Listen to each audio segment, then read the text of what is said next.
Well, it's been a while since I've done an update. Quite a bit has happened lately in the last week. As you can see, she's officially manual now with the gearbox in, the clutch master cylinder, which I had to drill a hole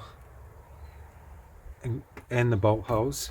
Thankfully, there was some reference from the insulation and on the inside too, but it's a bit of guesswork, but managed to get it right.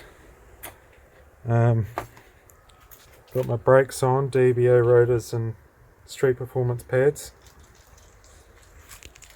As you can see, I've got a gear stick. Good old sit, she's nice and tight too. Changes gears pretty well. You can see the clutch pedals in there.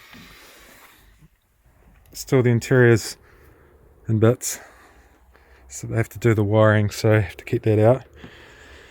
And for the gearbox, we actually came up with quite a simple solution that actually worked out quite well. As you can see, all we've done is put this plate in. So on the manual, this bit is further towards the engine and this would bolt under here. So all I've had to do is extend it. Thankfully it was the same height as the top of this bracket. So drill 2 holes here and just put the bolt through there and we're done. All the drive shafts in, fits well, diffs in. And what's next is, the thing to go now is the engine. So I've just been retightening up this single scroll manifold, making sure it doesn't leak. Had to get a new tensioner. One word of advice: if you're ever going to take the tensioner off and reuse it, as soon as you release the little piston, it's stuffed. So if you're ever going to do it, make sure you squeeze it up first and keep it squeezed up. Turbo's still over there, that's the last thing that's going to go on.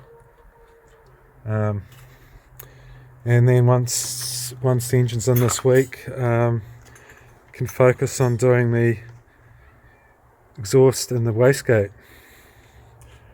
There's my downpipe over there, so I'll just be routing back into the downpipe.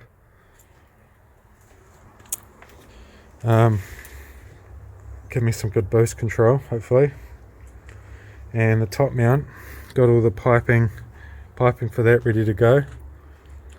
And then the wiring, I've sussed out the wiring. It's only a few wires you really have to play around with. It's just a matter of knowing which ones and where they are, but it's actually pretty straightforward. It does not upset the CAN bus system. However, I'm not sure about how the dashboard is going to behave, because on the dashboard with automatics there's you can't see, but it tells you what gear you're in, so I'm not sure how that's going to behave.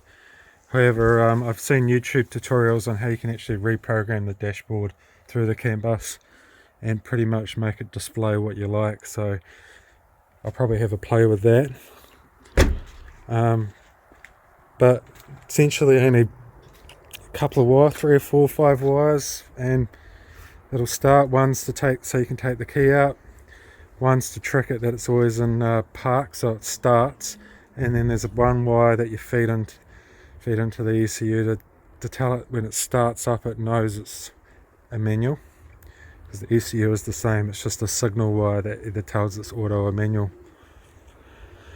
And then tuning, that'll be fun.